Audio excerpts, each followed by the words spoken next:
Welcome to Digital Hospitality. I am your host, Sean Walchef. This is a Cali BBQ Media show. This is our Rising Tide LinkedIn Live series. If you're listening on Spotify or on Apple Podcasts or on YouTube, please join us on LinkedIn. We have a digital hospitality community of leaders all over the world. If you're in sales, if you're in marketing, if you're a content creator, if you love technology, if you love restaurants, we are your community. We believe that you're not alone. We also believe that no one's coming to tell your story. So this community will support you on any platform that you're on. We meet on Wednesdays, Fridays, 10 a.m. Pacific time, 1 p.m. Eastern time, 6 p.m. London time. And today we're going to be talking about content. How do you measure content? How do you know something's working? How do you not know it's working? Is there something that you have a story that you can share with the group of you posting on a particular platform and how you measured that and how it made it better? But before we do that, we're going to do intros. Thank you guys for being here. Thank you for putting up with my second introduction. Elizabeth, go ahead. 60 seconds. Who are you and what are you working on a Wednesday? Go ahead. Yes, thank you so much, Sean. My name is Elizabeth Doss, and I am a gift maker. I work with brands and businesses to create animated gifts. Yes, the ones that you text to friends and family, but we make basically little commercials for you that you can comment with, that you can have stickers, that you can brand out your stories on Instagram, etc. So I work with brands and businesses on how we can harness their thought leadership to build community across social platforms. Today, what I'm working on, it's like a kind of combo of just getting caught up with work and getting back into animation land. But I'm also working on editing video that I took content, Sean, that I took on the go with the youth camp that I volunteered at last week. We had an amazing time with the kids, with sports and art and music. And anyway, it was a lot of fun, but I'm trying to make a core memory video for them so that they can go back and remember this time and have that touch point of a memory for them. Anyway, back to you, Sean. Awesome. Thank you, Elizabeth. Dean LeBay in the house. Who are you? What do you believe? Go for it. My name is Dean LeBay, LA-B-A-Y. I'm based in New Orleans, Louisiana. I believe everybody needs to be treated with respect. What I'm working on is basically I'm working on trying to help some of the local restaurant dealers down here understand the disease of complacency, and the disease of cost of inaction, not taking action. That's it. Awesome. Appreciate you, Dean. Steven Swiderski, who are you? What are you working on? Welcome to the stage. You have to unmute. What's up, guys? Steven Swiderski here with Cali Barbecue, hospitality specialist and manager of all managers. Just happy to be here. Currently working on getting our brand new location up and running and ready to go for our soft but not so soft opening next week. Appreciate it, Stephen. Exciting times. Thank you for being here. Laura, welcome. Who are you? What are you working on? Hi there, Laura Wilbur here. I help restaurants get more expense account diners and keep the ones they have.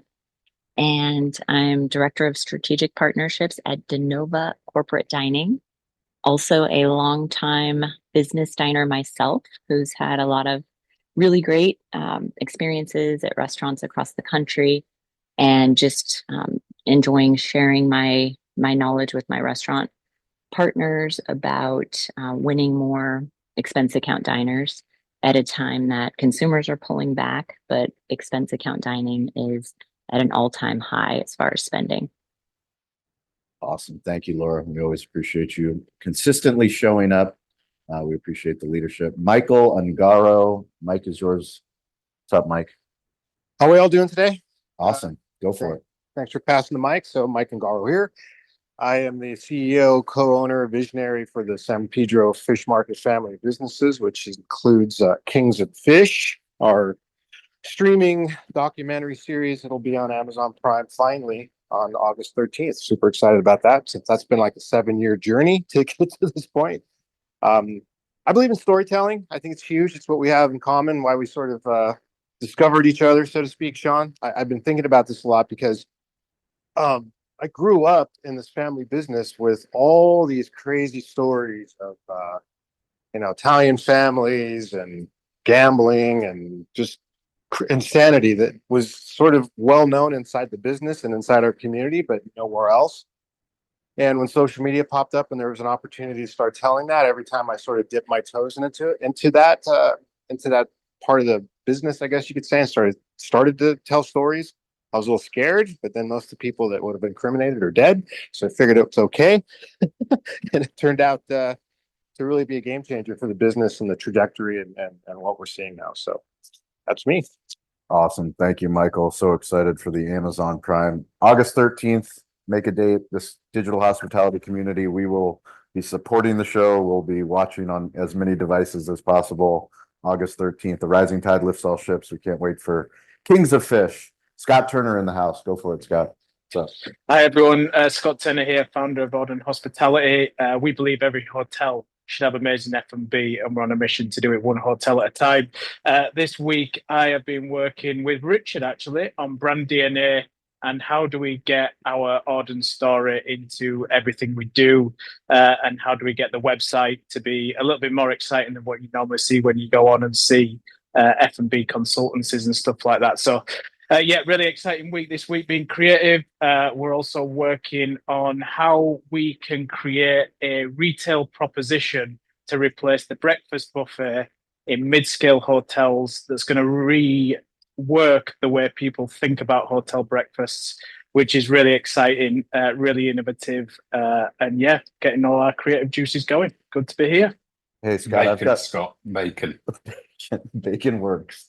Scott, Scott, remind me if I don't remember, but I need to make an introduction. I was just on a call with somebody that I think you should know. So just remind Awesome. me so I don't forget. Yeah, perfect. Thanks, Scott.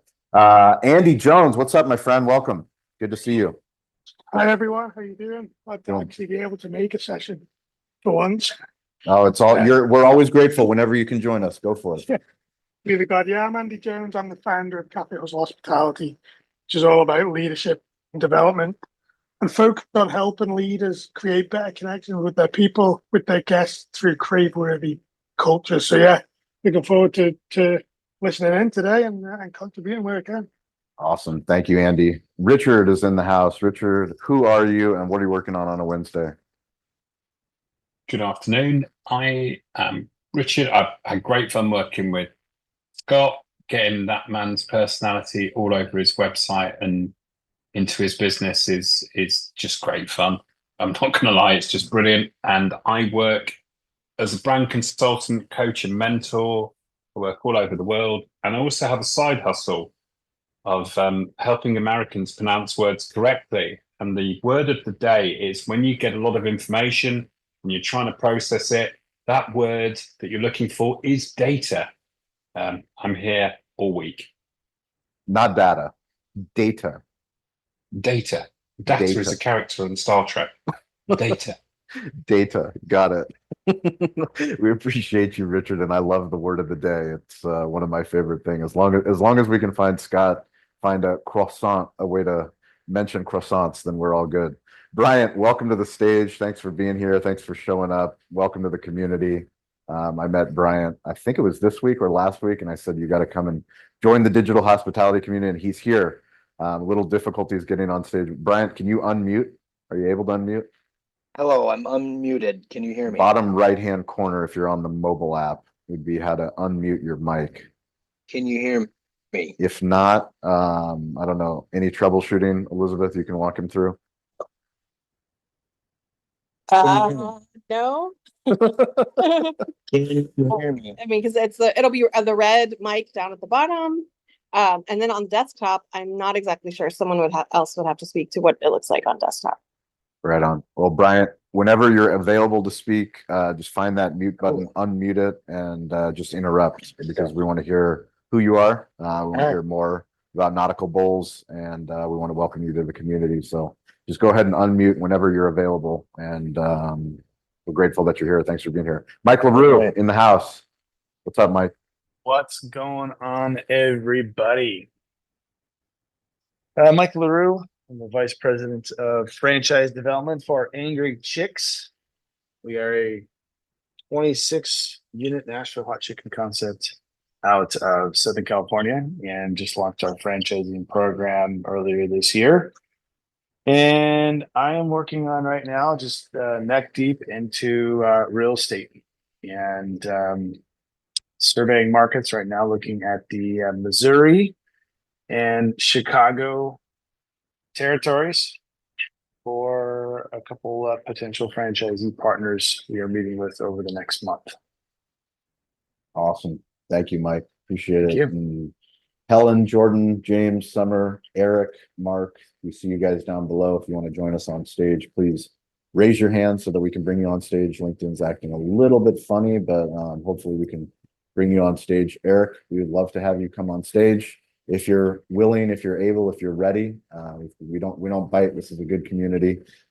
There it is. See, I thought we could get you on stage. Now the question is, can we get you to unmute the mic and take 60 seconds and introduce yourself? What's up, How about Eric? that? Is There that you go. working? See, look at that. Man Awesome. can follow directions. That's step one. You followed directions. You made it here. Welcome to the stage. Can you Yeah. take 60 seconds and let the group know who you are and what do you believe in?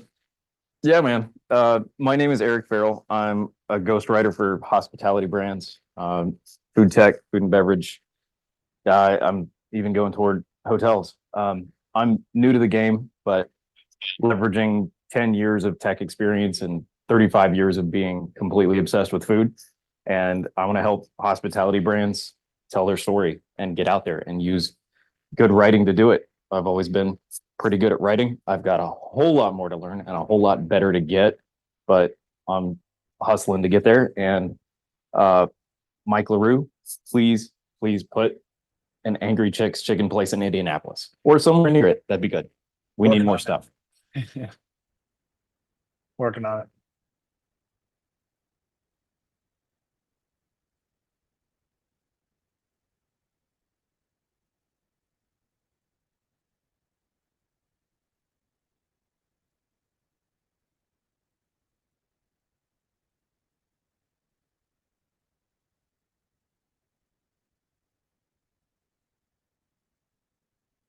Sean, I think you're muted.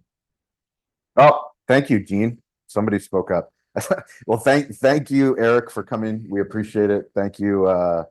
We appreciate it. We're grateful that you guys are all here. Today, we're going to be talking about performance metrics, one of our favorite things in marketing. What's the ROI, or as Dean likes to say, what's the cost of inaction?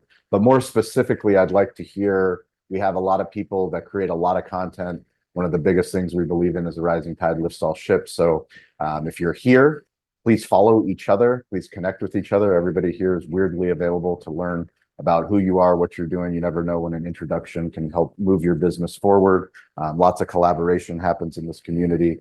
If you're interested in joining our Instagram group chat, just send me a message on Instagram at Sean P. Walchef. I will add you to the group chat. That way, if you appear on a podcast, if you have a podcast, if you're releasing a book, you're doing anything cool, just post it in that group chat and we can go and support you there.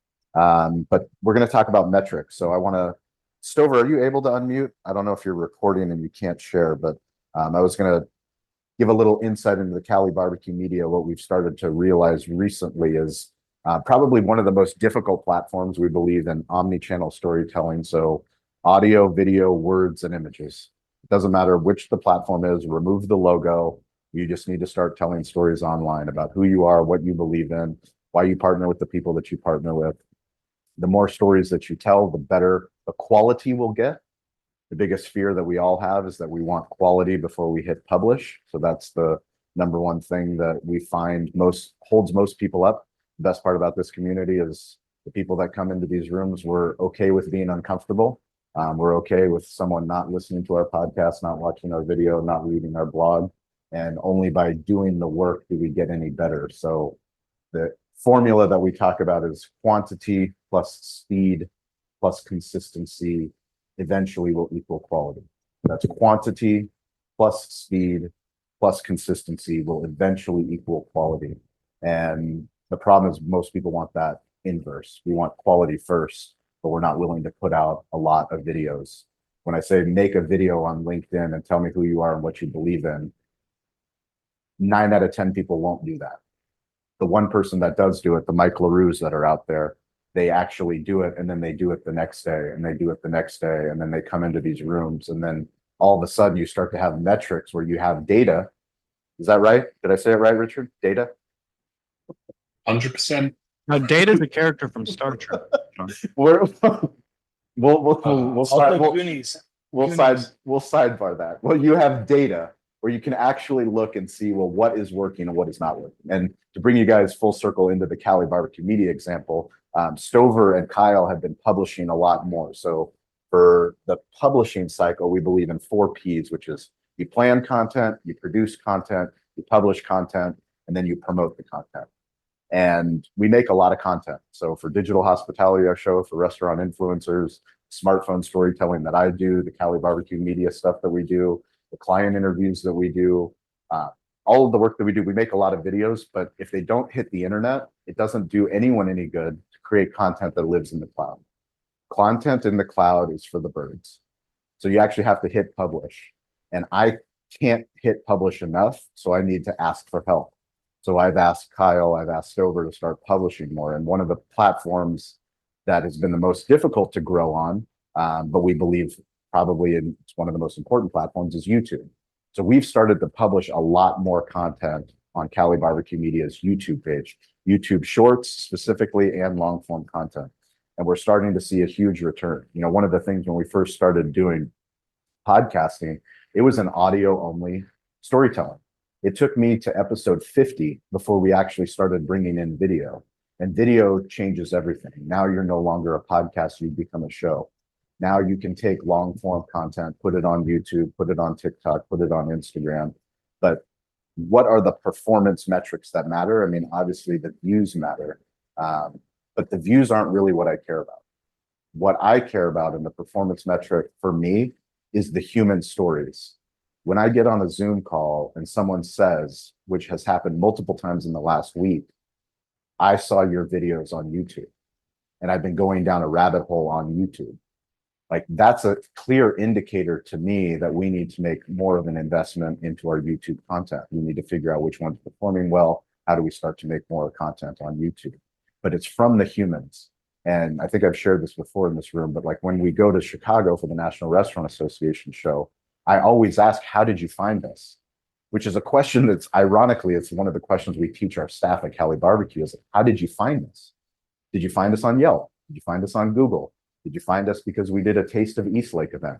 Did you find us because we were at Snapdragon Stadium? Like, how did you find us is such a powerful question. And when you talk about omnichannel storytelling, I encourage everybody in this room, if somebody reaches out to you, how did you find us? Because just because they sent you a DM on LinkedIn doesn't mean that was the initial place that they found you.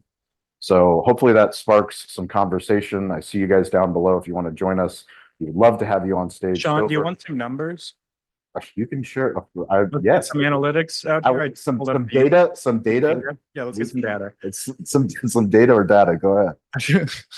Our channel, Cali BBQ Media, which we spun off from our Cali BBQ restaurant channel, which has existed for a long time. We had to sort of make a new brand on there because YouTube gets confused if you have a restaurant account and then you start doing media content. So we made Cali BBQ Media. And our channel in the last 28 days has got 16,713 views. And the watch time is 167 hours. People have watched our short form content, long form content for that many hours. And we've gained 32 subscribers. And that's pretty standard for us lately. So low and steady is what we like to say, because 32, if you're looking every month, you're going to be like, oh, well, that's not what I want. I see channels with millions. But 32 plus 32 plus 32, and then it starts to go up a little. Then eventually you have a big audience of actual people that actually watch and want your content to be there every day. So that's what we're doing, daily publishing now. And we suggest that everyone find a way to take their content, break it up so that you have enough stuff to publish every day, because it does work. And just watch the analytics and you'll see it go up. I think one of the most important things that I was hoping, at least from my experience and Cali Barbecue Media experience, is, you know, the data that you're looking at. Everybody worries about content because we want thousands of people. We want tens of thousands. We see YouTubers. Like, I mean, I just interviewed Jessica Wu, who's a TikTok star that has across her social platforms 8 million people that are watching her content from TikTok to Instagram. And like, she has an incredible story. She's doing big brand deals, but like in the B2B space, and not even in the B2B space, but even just in the B2C space, it's like, who are the humans that are actually finding the content? Because the humans are the ones that matter. And for me on Instagram, as much as I love posting Instagram reels and hopefully getting, collaborations that have 70,000 views or 5,000 views, what I care about on Instagram is the people that watch my stories. Every single day across Instagram and Facebook, I have hundreds of people that I know, love, respect, and I also can't believe that they're watching my story. There's no metric outside of me looking on Instagram stories to see who's watching, because they're not liking, they're not commenting. Eventually, if something happens, like they might send me a message or a DM, but like for me, that's a metric that matters because those are humans that I know, humans that I've interviewed, humans that I want to do business with, humans that I am doing business with. Those are the stories for me that matter. Elizabeth, you got some data, something performance-wise that you like to share? Yeah, sure. So while I, of course, love the views and love the likes, those metrics are almost, they're probably the surface level of it. The data that I am constantly looking towards, especially like on Instagram and other ones, are the comments, the shares, and the saves. And so when you're thinking about creating your content, think along those lines a little bit too. We talk about content pillars and other things where you can do educational, inspirational, and about you content pillars. But if you can drill down a little bit more in that and actually dig into, am I creating content that's shareable or that people would want to send to someone else? Because it's not just the shares that people are sharing it to their stories. It's the shares that people are DMing it to their friends. And Instagram, for instance, has come out and said that they are paying attention to when stories are being shared in the DMs, when reels and content's being shared to messages, because it also picks it up on that side. But this is true across platforms, that yes, the views are great. Sure, go viral, but you might end up with the wrong audience, number one. But the other side of this is likes are the lowest barrier of entry on the data side of things. The ones that you should be really like striving for are the comments, the saves, and the shares. And one great way to do that is calls to action. And so that's something that I like to include in mine, especially when I'm doing educational pieces, that I'll say, hey, send this to somebody who you think might like to know it. And so those transactions don't have to be a huge ask. It doesn't always have to be the big sell. It can be you guys are creating a new menu item that includes waffles. I have no idea what I'm talking about, but like you could ask people, hey, what's your favorite waffle topping type thing? So it could be as simple as even starting an argument in the comment section about Chevy versus Ford or whatever. And so I just, that part of things, as far as for me looking at metrics, I look at that. The other thing is tagging and collaborations. I have a client that I'm working with that she is hosting a giveaway of a package of my stickers right now of like, it's a dog influencer in New York City. Yeah, I'm famous, guys. I have dog influencer clients, but we are hosting a giveaway and it's a collaboration. And just really quick, because we're giving away numbers.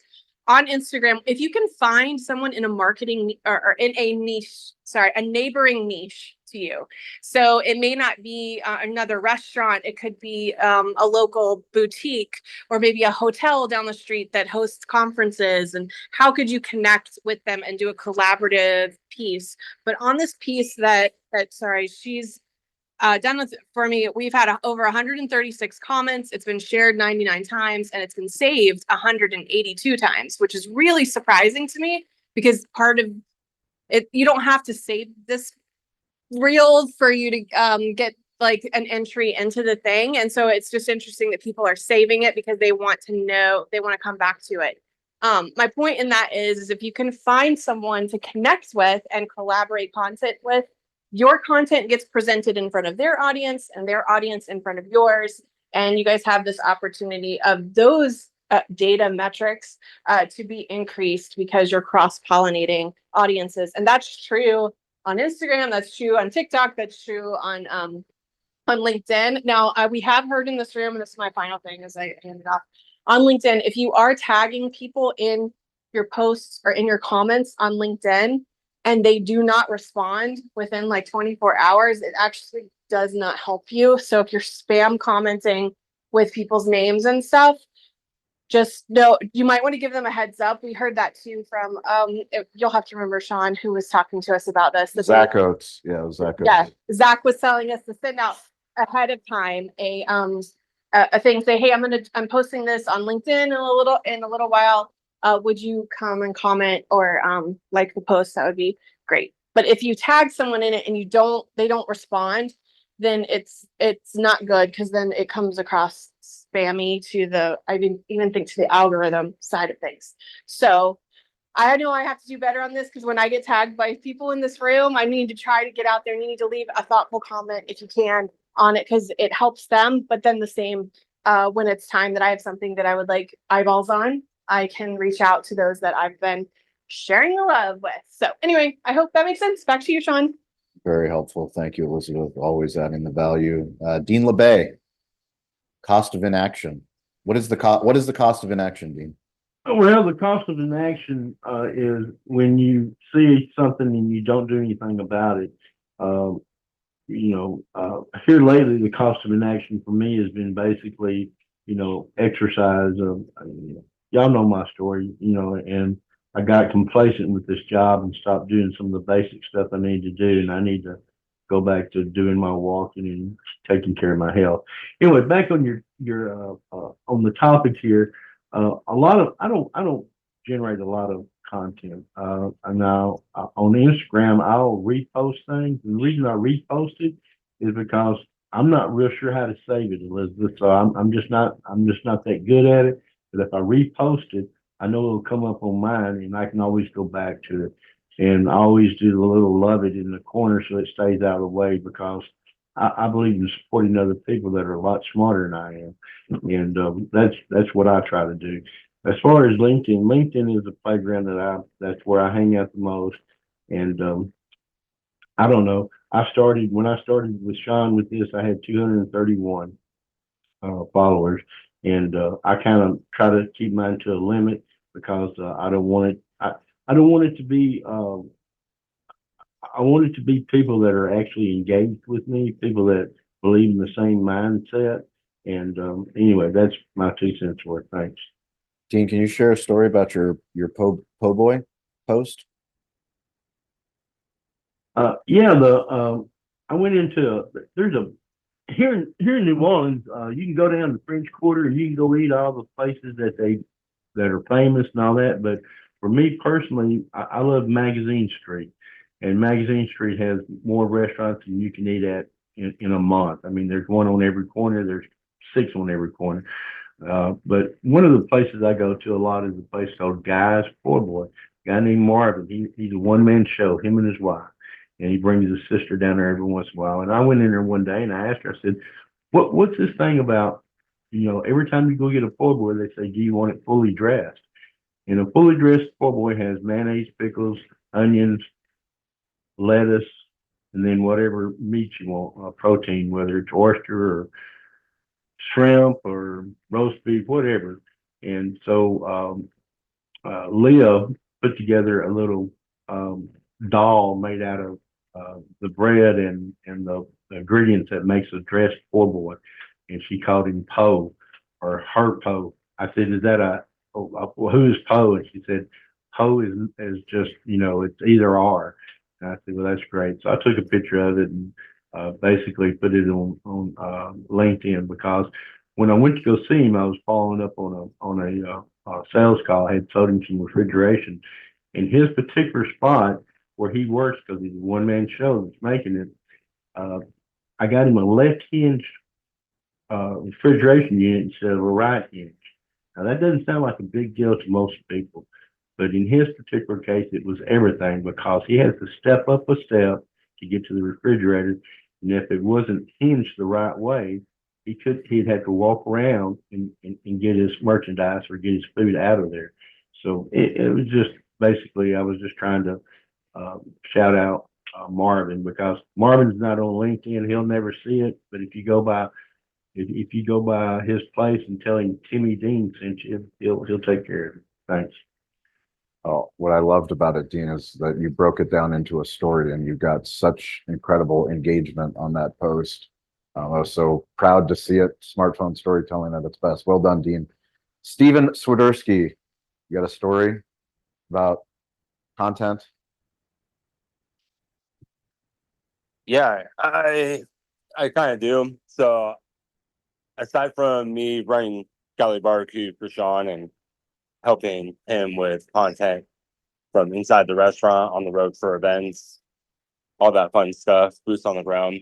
I actually do scuba diving and all that on my downtime, and I created a educational Instagram page to help, you know, show people what is in our native waters in San Diego, and help educate everyone the do's and don'ts, and what can you touch, what can't you touch, what can you catch, what can't you catch, and what else to watch out for, and what you can find out there. And I've gotten a lot of attraction in the past 7 days, about 585 accounts reached, and a lot of engagement just off a couple posts. And just, it's very great to see people interacting with that page. Steven, how are you getting the content underwater? So I have two cameras. I have a GoPro and then a camera that's fully waterproof to get micro macro photos to show better footage and B-roll underwater. So doing a lot of that. And I'm also cleaning up all the fishing lines and trash that are in our waters as well. It's beautiful. What's the name of the account, the Instagram account, so we can follow? Snorkel Mafia SD. I'll drop it in. I dropped it in the Instagram group that we have. Perfect. That's awesome. Thank you. Barbecue Scuba Steve. He is also on Instagram. You can follow. Steven, you're fantastic. We appreciate it. Laura Wilbur, do you have a story you'd like to share about performance of content that you've been doing? I do. I have a recent one that got the most impressions ever that I've ever had from a post on LinkedIn. And it was when I was at the Texas Restaurant Association show weekend before this past one in San Antonio, Texas. And you mentioned Zach Oates a little earlier, but he was on a panel titled Setting and Meeting Customer Expectations at a Time When Customers Are Trading Down and Out at Restaurants. So I was in the front row, which I like to be when I attend these panels. And I was able to just take a little video with my smartphone and edit it to capture a couple of Zach's points. One was called the vending machine principle. And that's when, you put your dollar in and a candy bar comes out. And Zach says, what are you going to do? Call your mom and say, you won't believe it. I put $1 in and a candy bar came out. But if the candy bar doesn't come out, you're going to be shaking the vending machine and really, really upset. And then if you get 2, that's a really great bonus. But he followed up in that same clip about how there's a TikTok video of a young man who was shopping at Walmart and saved his cart from a few years ago. And his groceries were going to cost, I think, $120. And there was a button to post to select, reorder this exact same cart. And the cost had gone up to $420 or thereabouts. So Zach's point in this panel was just that, it's not that the customers have become more picky. It's that their dollar is not going as far. So they really need to feel that they're getting what they paid for. And so the post had 66,312 impressions, 185 likes, 14 comments, and 7 reposts. Paul Tran from our community asked if we could find the Walmart cart video. And then Justin Ulrich from our community here found it and sent it to Paul, and Paul posted it and tagged me and I think Zach and Justin. So it was just a fun little, video that took no time to take and post that seemed to have a lot of interest from viewers on LinkedIn. I'm so happy you shared that case study, Laura, because I saw it. It was phenomenal. It's smartphone storytelling at its best. It's the reason why you can make such an impact if you're willing to sit in the front, capture content, figure out who the right people are, share it in a community. But it made me feel like I was at the show just because you were willing to do that kind of work. And that's the crazy thing is that these big shows happen, and yet, if you can't go to the show, we wonder what happened at the show. You did the work to help us bring us into that story. So thank you. Oh, thank you. And thank you for your encouragement. Right. And it's interesting, again, like the most impressions I've ever had on a post was not me in it. Right. It was just me being there. So it's fun to kind of see what resonates with the audience. Yeah, we all have a media machine in our pocket. We just choose how we choose to use it, when we choose to use it, and back to keep it. If it's in the cloud, it does nobody any good. So you have to have the courage to actually post it and contextualize it too. Why are you posting it? On which platform you're posting it? So awesome. Michael Ungaro. Man, Story this is time. That's great stuff. Thanks for sharing, everybody. I learning from this. I've been thinking a lot about the question or the request. We when we before we had Kings of Fish, we were just sort of messing around with social media a little bit to try to figure out what to do with it. And I posted about this morning because I actually had forgotten about it, and I remembered when I saw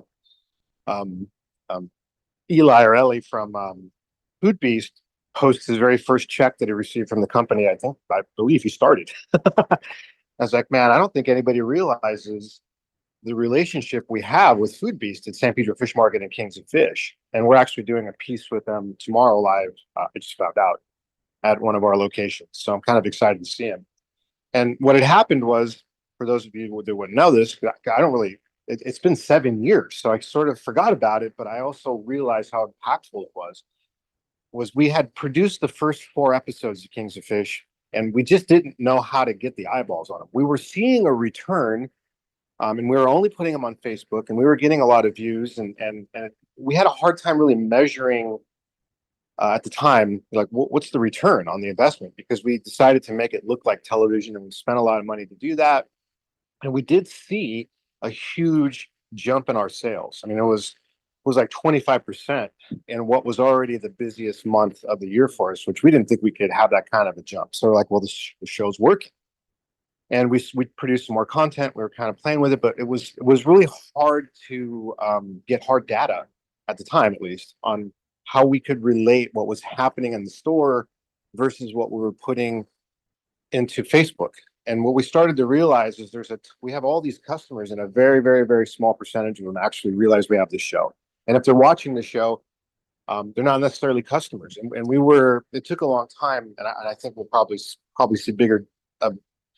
We'll probably see a bigger return with what's happening on Amazon this year than we have in the past with this. But there was always this disconnect. But Food Beast had reached out to us, or we were put together by a mutual friend, and they had like 1 million plus followers on a lot of their social media. And we're like, well, we need those eyeballs because then I can go get the sponsorship stuff that you and I are working on 7 years later. And so what they did was they said, listen, we're producing our own different series like you. And I said, great, I'll give you the first 4 episodes. They're 5 minutes each in return for the eyeballs, because that'll help me get the sponsors. And I think they realized, because I didn't really understand their business model very well. They're an agency. I didn't think about it that way. They're kind of marketing themselves as the Food Network for millennials. And they were just producing a shit ton of content, like unending content. I couldn't keep track of it. So they took the first 4 episodes, put them on, and they go, no, we got to do a little bit more. So they came out and they produced a video for us. And, I didn't really know what to expect because I hadn't met these guys very much. I didn't know what they were doing. One guy was doing Twitter Live. One guy, I think, was doing Instagram. Somebody else was filming it. Someone else was creating something for Facebook. And within a very short amount of time, like maybe less than 2 days, because I think they filmed it on, well, it launched on March 3rd of 2017. And it went to like 10 million views, this little 1 minute video they created, like out of nowhere, just out of the gate. And I was out of town, and we had something like, we measured about 30,000 customers coming down in an off time of the year for us that hadn't been there before. They were calling from every state. They were flying in from Arkansas and Florida and Ohio just to try this tray that these guys had me make for them on this video. And, you know, we had just this enormous return, and I would talk to them about it. And, it landed on like 55 million views before it sort of died out. And as we were talking about it, they're like, we don't even know how that happened. So I'm like, well, you created the content and you don't know how to recreate it. Like, it was kind of, I don't say disappointing, but it was just frustrating. And we tried other things. We did another thing called I think it was called the double XL tray, where we took this giant stainless steel bin. I think it was like 4 feet by 2 feet. And we just filled it with all the seafood we could cook, you know, like big giant pargos and cabiria, which is like the fish out of Mexico, whole fish, shrimp, octopus, lobster, scallops, veggies, potatoes, garlic bread. And we did a big PR event, and we invited the news out. And it did really well, and it got a lot of press, but it didn't come anywhere near what that one little 1 minute video did. And we put 10 times the effort into it. So as the years kind of progressed, I don't want to say we gave up, but we just didn't know where to go with it next. And what I started to notice was our feed just became an endless stream of seafood pictures. And our marketing team was like, this, we have to come up with something else, because it's just becoming like boring. What we're doing is looking at shrimp trays and lobster and fish and shrimp, and we can see how some are pulling better than others. You can see certain metrics. People like this combination more than that one, and oysters with beer seems to do better than, you know, octopus. And so that was great, but what was missing was the storytelling aspect that we've been working on, Sean. It's like the stories weren't in there. And so as I've started to notice this, and I was fooling around the last few months with this cigar series thing I created, I started noticing, well, people want to see that authenticity. They want to see what the story is. It's not necessarily pictures of food. And that can get boring, right? Like, you're going, every restaurant has an endless stream of food pics, and they all just start to blend into one another. Unless you're super hungry for a specific type of food that you're looking for. But it's really the story and the narrative. And when I started studying stories more, like formally studying them in business schools, what showed up for me that any part of the story you leave blank, people will fill it in with what they think your story is. And the other problem with that is, if you're not being purposeful with it and really owning the story, you could lose control of it. And it could go bad, it could go well, but you don't have the control. So I'm starting to notice more and more that the more we're authentic in the story we're telling, the more people can connect with it. And the other place that showed up is, we were thinking about, we actually did at one point open some small fast casual concepts. We did 2 in like 2 years.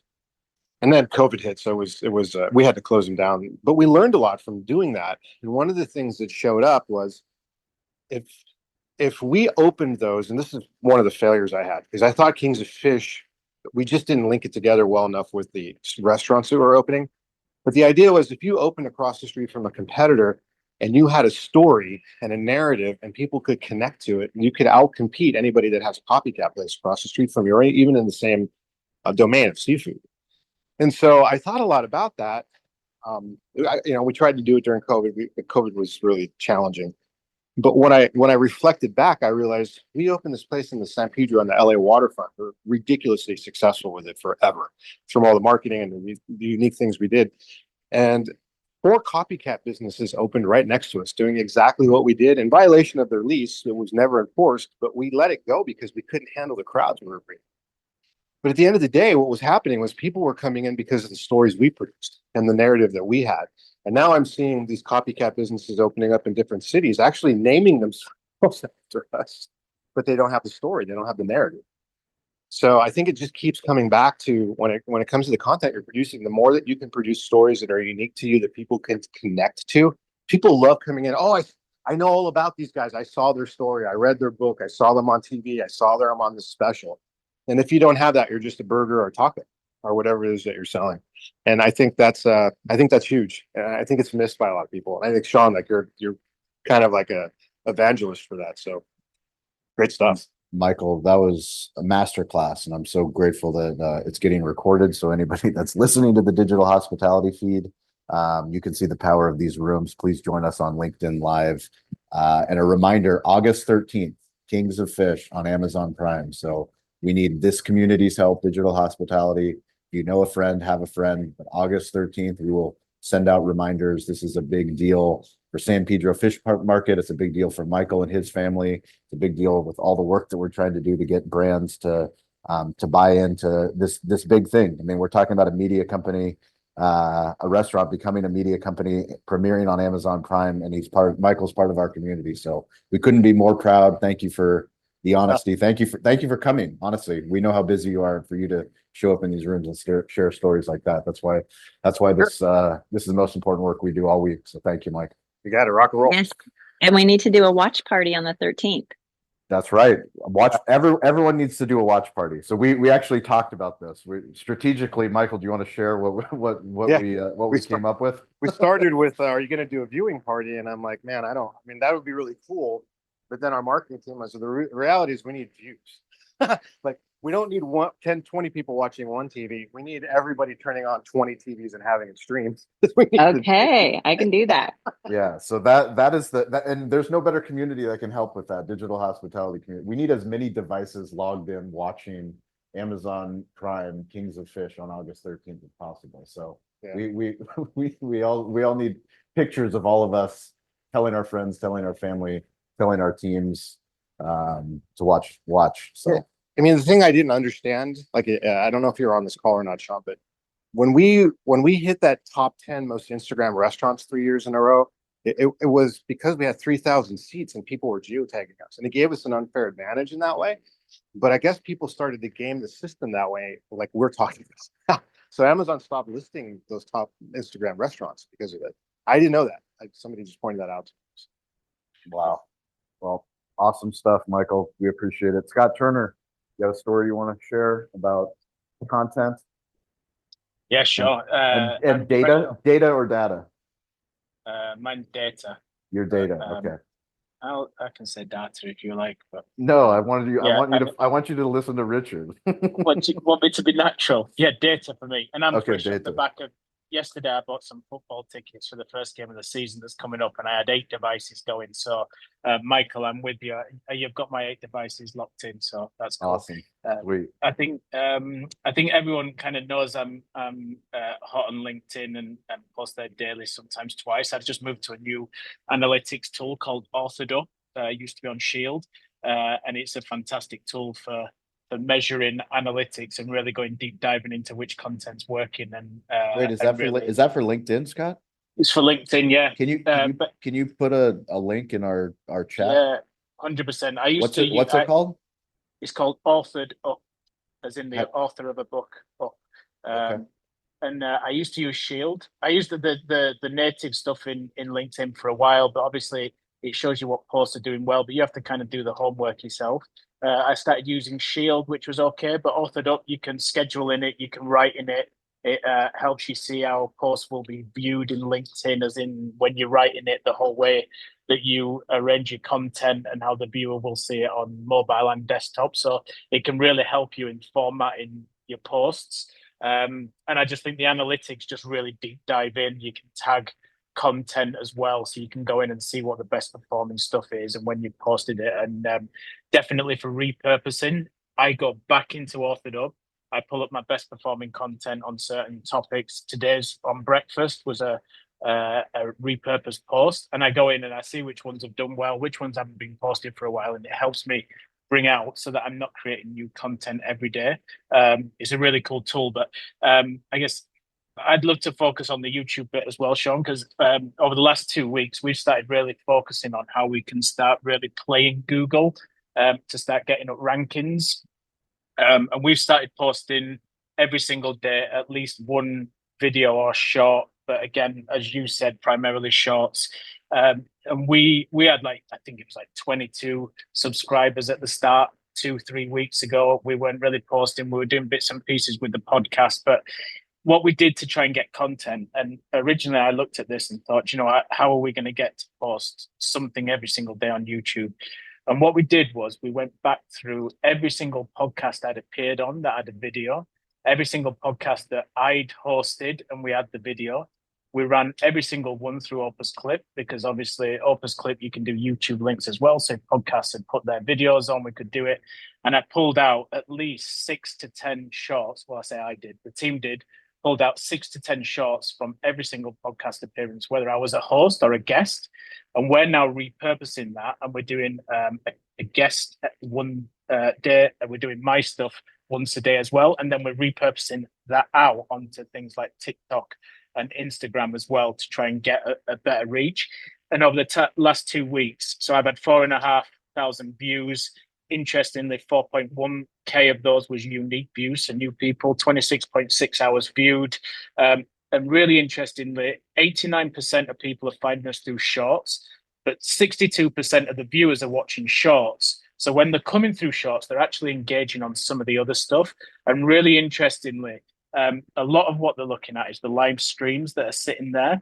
And a lot of my live streams were when I were on Monty's show and I was streaming alongside Monty, because there's the function on StreamYard where you can do it onto your LinkedIn and YouTube.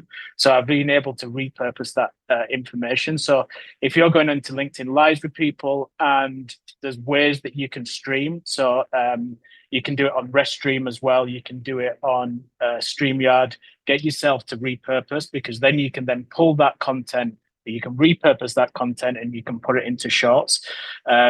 Interestingly, from that, then I think it was Heather Cox on here said a few months ago about Google Updates and using Google Updates as a social tool. So we've been posting 3 times a week on Google Updates for Auden and for the restaurants that we operate. In the restaurants that we operate, we've seen circa 25 to 26% upgrades in bookings through Google Reserve. And for Auden Hospitality, I got no leads through the website in nearly 18 months. And I've had 3 since I've been posting 3 times a week on Google Updates. So for restaurateurs listening, I honestly couldn't recommend doing it enough. And we've literally repurposed and put some keywords into there. And the restaurant manager's been doing it. I cannot recommend it enough. We've seen a massive increase.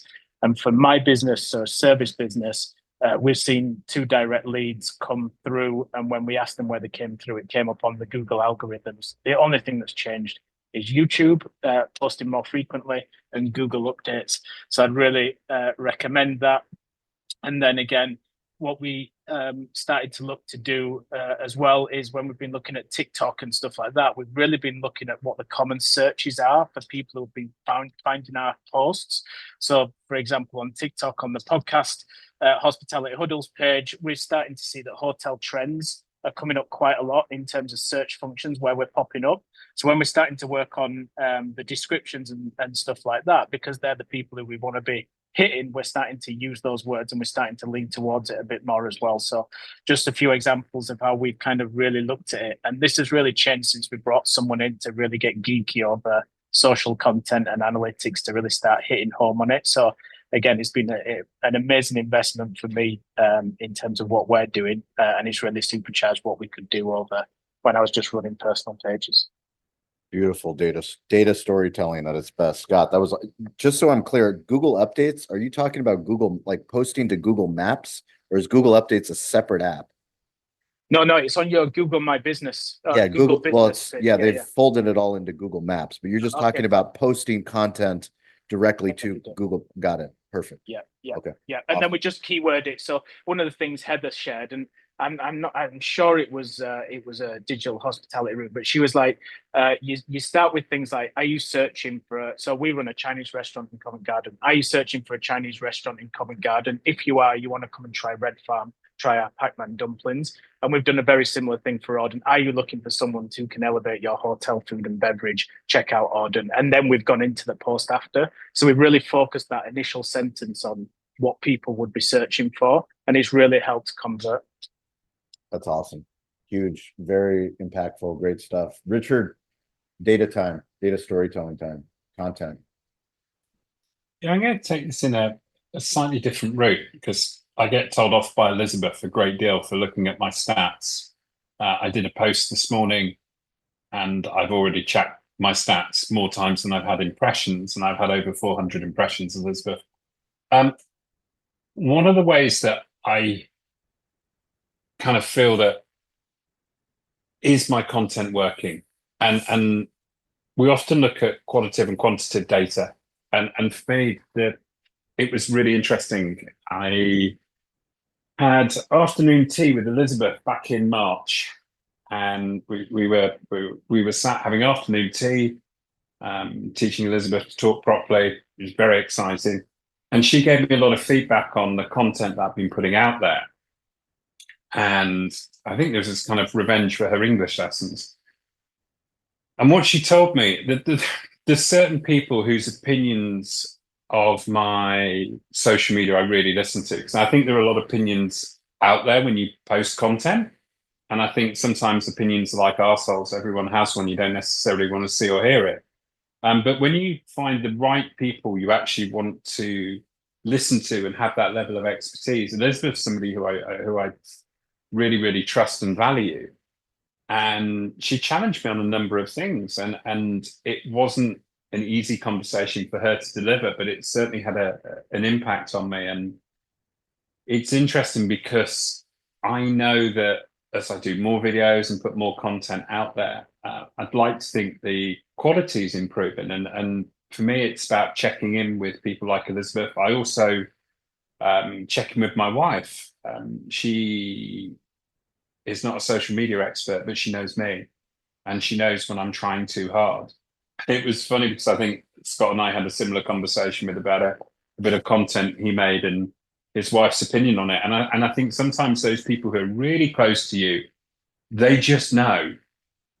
So for me, having Elizabeth's feedback is really, really valuable, because I know she knows what she's talking about. And I think that if you're going to get that feedback, and I think unsolicited feedback is junk mail.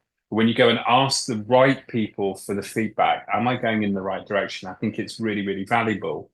And hopefully, over a period of time, I think it would be safe to say that my content is improving. And I think it's not just Elizabeth's opinion and my wife's opinion that I take on board. It was the message I had on Instagram last week from somebody that I didn't even realize was still connected to me and following me, saying, Richard, really enjoyed what you've been saying recently. Can I book a meeting? And for me, that's those kind of data points, not just, don't get me wrong, numbers are amazing and we should definitely look at them. But I'm just going to do the other side. What's the quality of what you're putting out? And having people like Elizabeth and my wife and people contact me is really, really valuable, because they're a very good sense check. Just a different perspective. That's a great perspective. I'm happy. Well, you have to have the courage to ask. First of all, you have to have the right community. You have to have people like Elizabeth that are willing to tell you the truth, whether you want to hear it or not. And then what you do with that truth is entirely if you're going to get a return on it, right? My wife is very honest with my videos. She knows how many videos we make, but I trust her opinion wholeheartedly because she has an eye for who we are and what we do and our evolution of where we are and where we're going. So, and especially the clients 100%. and the clients that we 100%. work with too. It's like, she's like, if that's your friend, if that's somebody that like they need to fix that now because it doesn't look good. And then I look at him like, well, she's right. I should probably go and say something. I think that's right, Sean. I did a post earlier on in the year on Instagram, and I have to remind myself and go back and check that post because it's a really good sense check. And it is every time I try, I fail. Every time I'm here, I'm kind of all right. And it's one of those ones where my wife straight away knows if I'm reaching or trying too hard, and she'll tell me. And it's just that good sense check. And stop trying. And it's that quality. I wrote, when I try, I fail. When I'm me, I find success. And my wife knows straight away when I'm trying too hard. And she will tell me very loudly. But that's where we have the right people in our lives to help us hopefully craft the better message. And not only that, but be willing to be uncomfortable and continue to test, right? Remind us when we get off the tracks, but also push us to try different things, new things. Mike LaRue, do you have a story you'd like to share about content? How do you measure since you've been very active since you jumped off the content storytelling cliff? Well, You were silent for so long, and then we woke the dragon that is Mike LaRue.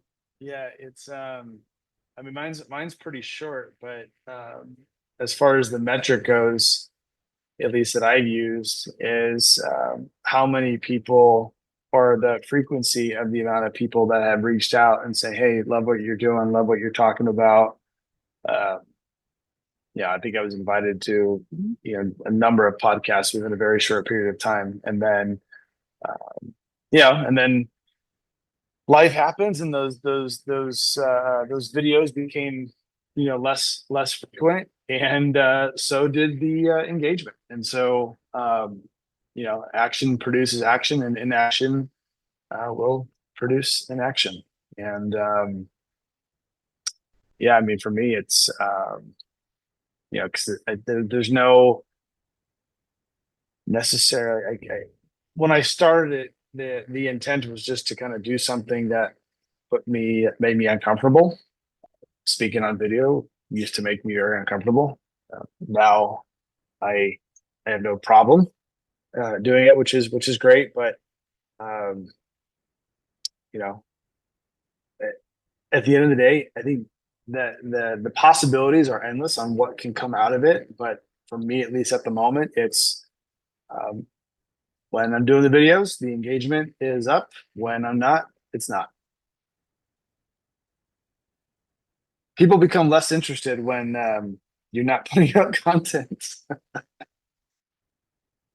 Yeah, it's the consistent, persistent pursuit of your potential. It's figuring out are you willing to do the work that no one else is willing to? I mean, the craziest thing is that how many people are watching that you don't know are watching.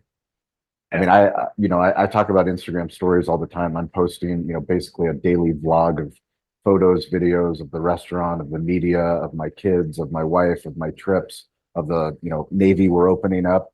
And like, I'll get on calls and I'll forget that I posted, and people are like, oh my God, I saw all the work that you guys are doing down at the Navy location. I'm like, where did you see that? I'm like, oh yeah, I posted, the behind the scenes picture. Like, it looks like shit. It doesn't look like how I want the world to make it look, but we do behind the scenes content all the time. I totally forget myself that I'm like, oh yeah, I posted, Eric setting up the Toast, point of sale system in our Navy location. I made him do the video. Like, he texted me, he was ready to leave. He was working all day installing it. And I'm like, it's really important that you take a 30-second video of what did you do, how did you do it, so that we can share with our community, the people that love Toast, and people that work at Toast, and people that pay us to do content for Toast. Like, please just share it, because this is a big deal for us. But sometimes you just have to remind yourself that people are watching, and you have to be consistent. Yeah, exactly. That's what I'm actually. My personal Instagram, I turned to private just because started to hear some crazy stories with there's some friends and influencers that we have that have kids, and so my other one, I've started to at least kind of map that out, and frequency, consistent, persistent. There it is, Mike LaRue. Thank you, Thank you. Simon. You got a story you'd like to share with us? I'm not sure if there's a story in there other than I think that the YouTube thing is just everywhere I turn lately. People are like, you should be doing YouTube Shorts. So I've started to focus my attention a little bit as far as promoting my podcast and whatnot. And thank you everybody for following, by the way. My followers have doubled in the last 2 weeks. And I feel like it's a lot from this community. So I appreciate that. I think that it's really, really interesting to think about, all these numbers that we look at. And for me, the biggest thing that keeps me doing it is that I get little notes here and there, whether they be DMs or text messages of, hey, I just listened to, 10 minutes of your podcast, and I don't feel alone anymore. And so those are the things that have been kind of driving me. I think the personal connections, because I have become a believer in what you say, Sean, and that just continuing to do it will bring things along. here we are 20, I don't know, 28, 29 episodes into this podcast and just posting every day on multiple platforms. It's really interesting to see how sometimes certain things just blow up and I can't always figure it out when I stop and go back and look at it. But just knowing that there are people that it's growing ever so slowly, consistently, is pretty gratifying, honestly. So I guess I don't really have a story other than I think it all makes sense. But I did want to say, Michael and Garl, the bit about tell the story, otherwise people will fill in the blank. That was essentially what I was taught 10 years ago, as far as like managing up and making sure that always I was telling the owners that I was working for, like all of the things that were going on and explain and like promoting myself as an employee or as a multi-unit manager, making sure that I was doing my own self-promotion to remember that they needed to know the things that I was doing to get the results that they love to see.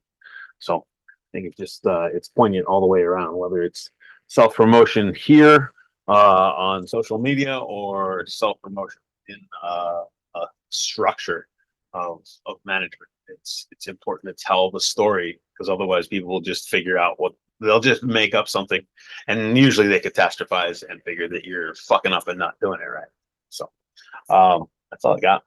It's awesome. Thank you, Simon. And yeah, it's always be the show, not the commercial. We tend not to think of it as self-promotion. We think of it as storytelling and speaking your truth, but also speaking it in story form. People want to hear the stories. They want to hear the failures. They want to hear the lessons that are learned. They want time compressed.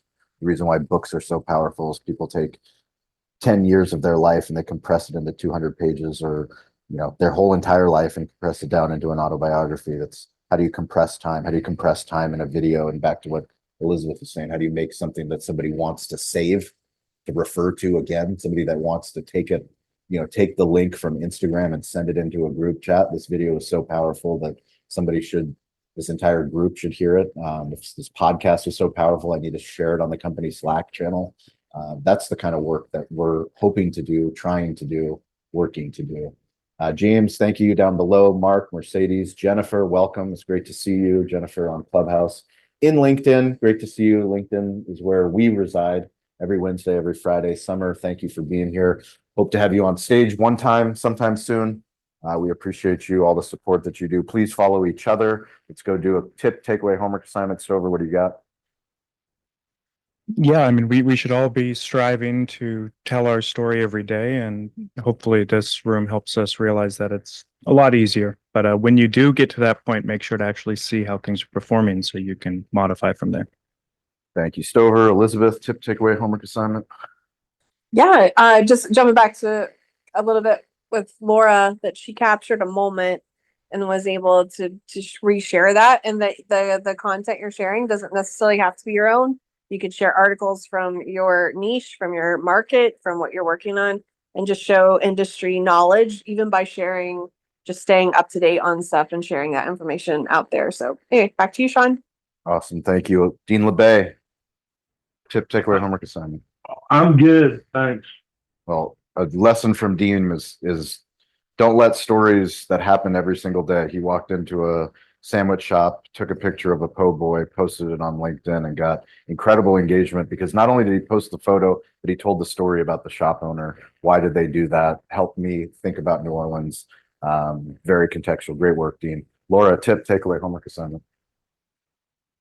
Just to continue showing up consistently, right? And to Mike's point about, I think Sean, you had said something like, don't post and ghost. So it's the consistency part is what I'm working on.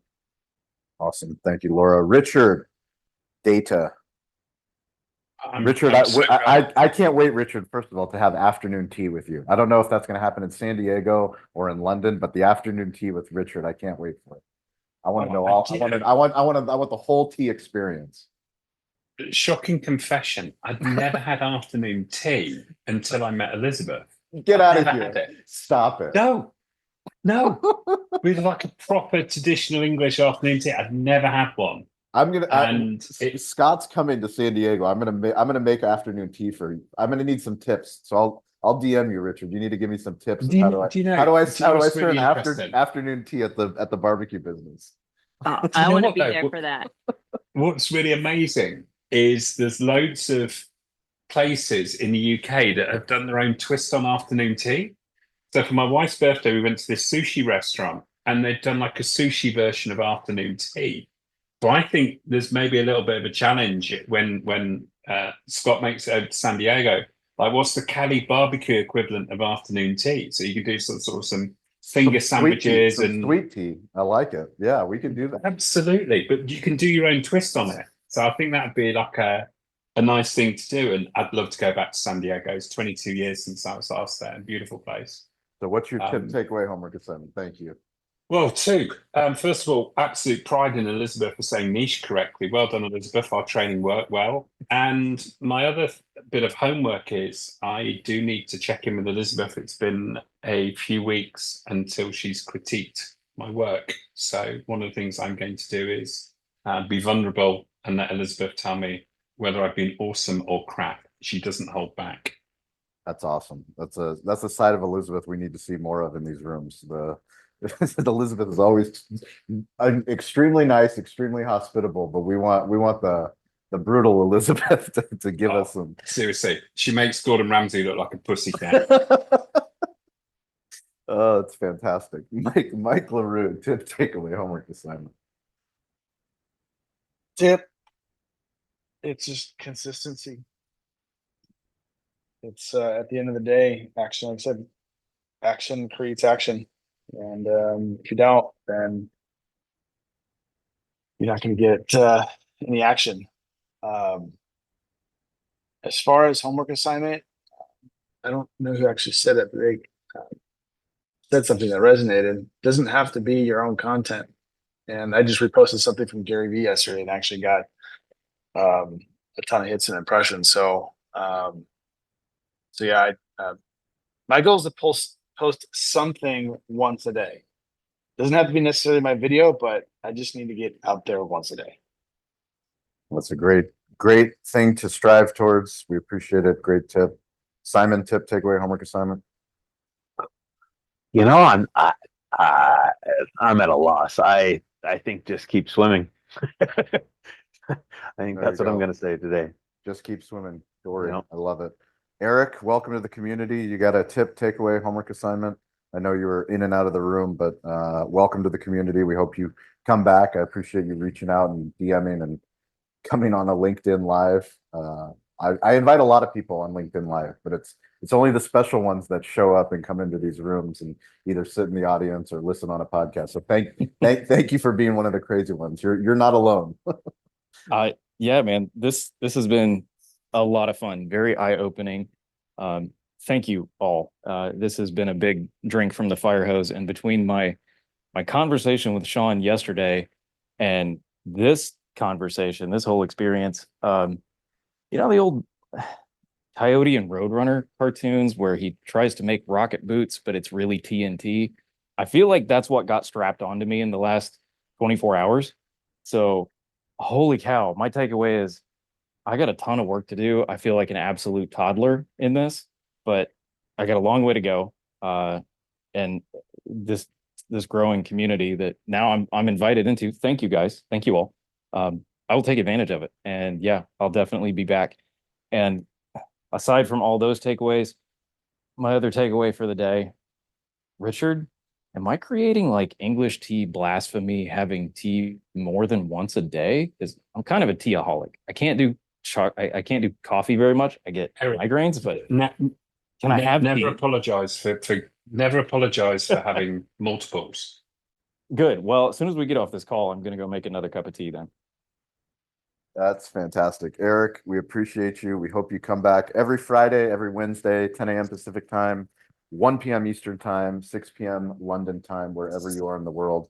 We appreciate you guys. Thank you. Please subscribe to the show, share the show, invite a friend, even though they'll look at you like you're crazy. What do you mean digital hospitality? Yes, we meet on LinkedIn. Yes, it's a live podcast. It's a live show.